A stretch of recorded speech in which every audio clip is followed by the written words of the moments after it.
सभी का स्वागत है आपके अपने चैनल चौका इंडस्ट्री एकेडमी पे। और आज हम आपके सामने लेकर आए हैं वन लाइनर क्वेश्चन का जो सीरीज चल रही है उसमें पार्ट 4। तो चलिए फिर बिना किसी देरी के आज का जो टेस्ट है वो शुरू करते हैं।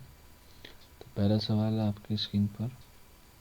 तो वीडियो शुरू करने से पहले आपसे रिक्वेस्ट है कि आप अपने पास पेन पेंसिल और नोटबुक लेके बैठ जाएँ, क्योंकि इसमें सारे क्वेश्चन क्या हैं, इम्पोर्टेंट हैं आपके आने वाले एग्ज़ाम के मद्देनज़र रखते हुए। तो चलिए पहला सवाल है आपकी स्क्रीन पर।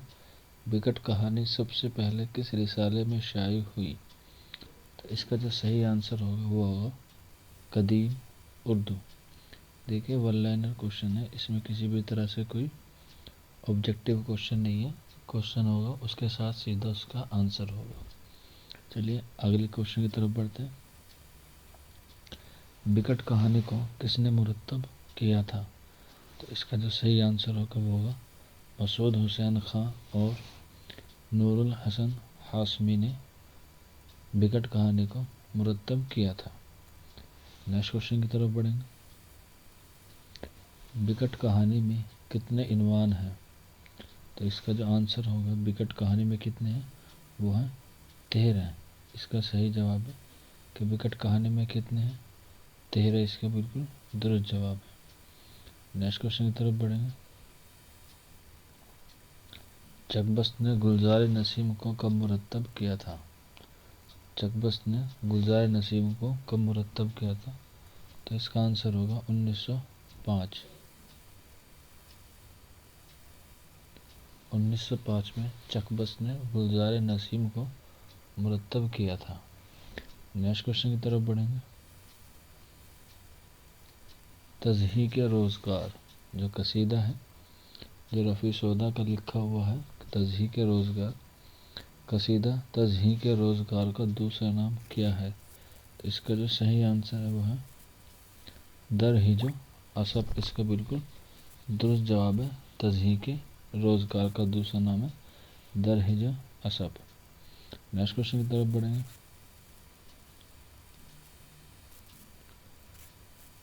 कसीदा तज़हीक रोज़गार में कसीदा तज़हीक रोज़गार में किस शहर की बदहाली का जिक्र है, या किस शहर की बदहाली का जिक्र किया गया है? तो इसका आंसर होगा दिल्ली। तज़हीक रोज़गार में दिल्ली शहर का जिक्र किया गया है। मोस्ट इम्पोर्टेंट क्वेश्चन है। नेक्स्ट क्वेश्चन की तरफ बढ़ेंगे। मसनवी के ज़वाल का सबब किसको माना गया है? तो इसमें देखिए टाइपिंग में बा जो है वो एक्स्ट्रा है, इसे आप इग्नोर कर सकते हैं। तो मसनवी के ज़वाल का सबब किसे माना गया है वो हम बताएंगे, वो आप नोट कर लीजिए अपनी नोटबुक में। मसनवी के ज़वाल का सबब दरबारों का उजड़ना माना गया है, क्योंकि आप सभी को मालूम होगा कि कसीदा जो है वो दरबारों में या बादशाहों की मदा में कहा जाता था। तो जब बादशाह का दरबार ही नहीं रहेगा तो फिर वो कसीदा नहीं होगा। तो ये भी एक सबब है मसनवी का सबब। मसनवी के ज़वाल का सबब क्या है? दरबारों का उजड़ना। चलिए नेक्स्ट क्वेश्चन की तरफ बढ़ेंगे।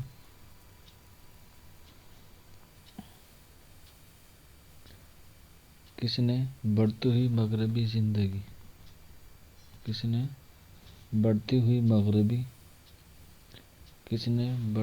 मगरबी ज़िंदगी और उसकी तहजीब के खिलाफ रुबाइयाँ कही? एक बार दोबारा देख रहे हैं क्वेश्चन।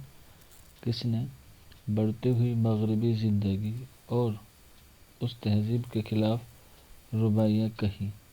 तो इसका जो सही आंसर होगा वो होगा आंसर अकबर इलाहाबादी। अकबर इलाहाबादी ने बढ़ती हुई मगरबी ज़िंदगी और उस तहजीब के खिलाफ रुबाइयाँ कही। तो इसका आंसर होगा अकबर इलाहाबादी। नेक्स्ट क्वेश्चन की तरफ बढ़ेंगे। वो आवाज़ें जिनकी अदायगी में हवा को रोका जाता है क्या कहते हैं? तो इसका जो सही आंसर होगा वो होगा मुसम्मतें। नेक्स्ट क्वेश्चन की तरफ बढ़ेंगे। लफ्ज़ की साख्त का मुताला किसने पेश किया? لفظ کی ساخت کا مطالعہ کس نے پیش کیا؟ تو اس کا جو صحیح آنسر ہوگا وہ ہوگا صرفیات میں پیش کیا گیا۔ میں کوشچن کو دوبارہ ریپیٹ کر دیتا ہوں۔ لفظ کی ساخت کا مطالعہ کس نے پیش کیا کی جگہ آئے گا لفظ کی ساخت کا مطالعہ کس میں پیش کیا گیا، تو اس کا آنسر آئے گا صرفیات۔ نیکسٹ کوشچن کی طرف بڑھیں گے۔ اردو شاعر کی پہلی تاریخ کس نے لکھی؟ اس کو آپ ایسے کر سکتے ہیں، اردو شاعری کی پہلی تاریخ کس نے لکھی، یا اردو شاعر کی پہلی تاریخ کس نے لکھی؟ تو اس کا جو صحیح آنسر ہوگا وہ ہوگا محمد حسین آزاد نے اردو شاعری کی پہلی تاریخ لکھی۔ نیکسٹ کوشچن کی طرف بڑھیں گے۔ در شرح شعر کوید، در شرح شعر کوید کس میں شامل ہے؟ تو اس کا جو صحیح آنسر ہوگا وہ ہوگا کتب مستری میں شامل ہے۔ نیکسٹ کوشچن کی طرف بڑھیں گے۔ ٹیڑھی لکیر میں سمن کس سے شادی کرتی ہے؟ تو اس میں جو ہے وہ 2 بار آیا ہے اور سمن میں کیا ہے سین ہے، حالانکہ سمن جو ہے وہ شمن میں آتا ہے۔ تو ٹیڑھی لکیر میں سمن کس سے شادی کرتی ہے؟ تو اس کا صحیح آنسر ہے وہ ہے ٹیلر سے۔ تو سمن ٹیڑھی لکیر میں کس سے شادی کرتی ہے؟ ٹیلر سے۔ نیکسٹ کوشچن کی طرف بڑھیں گے۔ بے ترتیبی نثر کس کی بات کر رہے ہیں ہم؟ بے ترتیبی نثر کس صنف کی خصوصیت ہے؟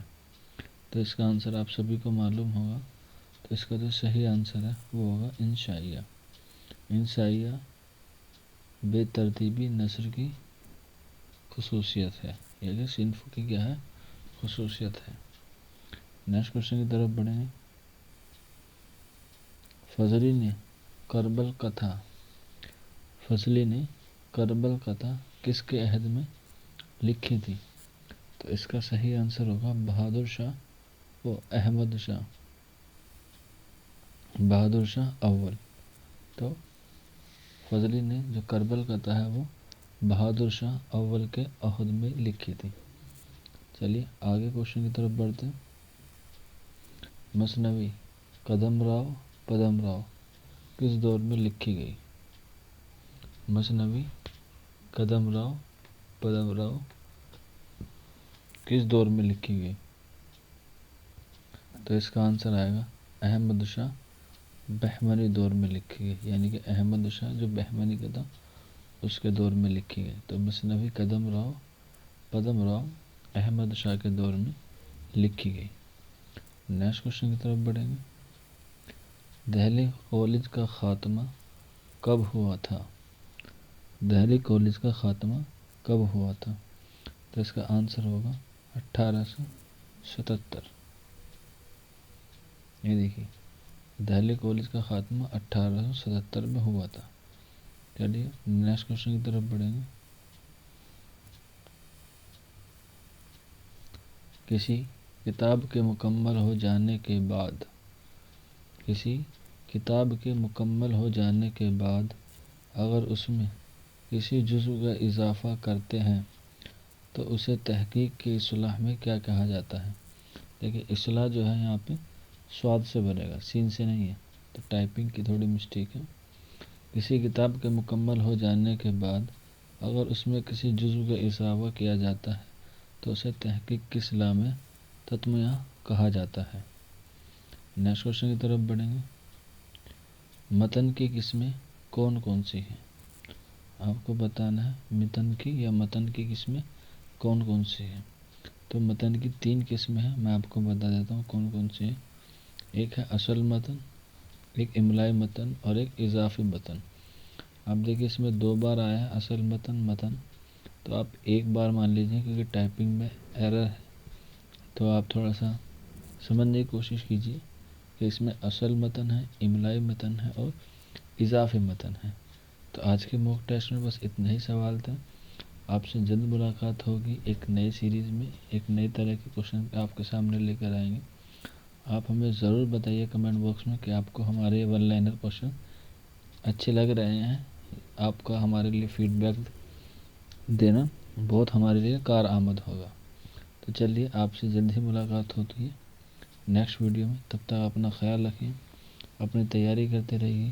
شکریہ فار واچنگ دس ویڈیو۔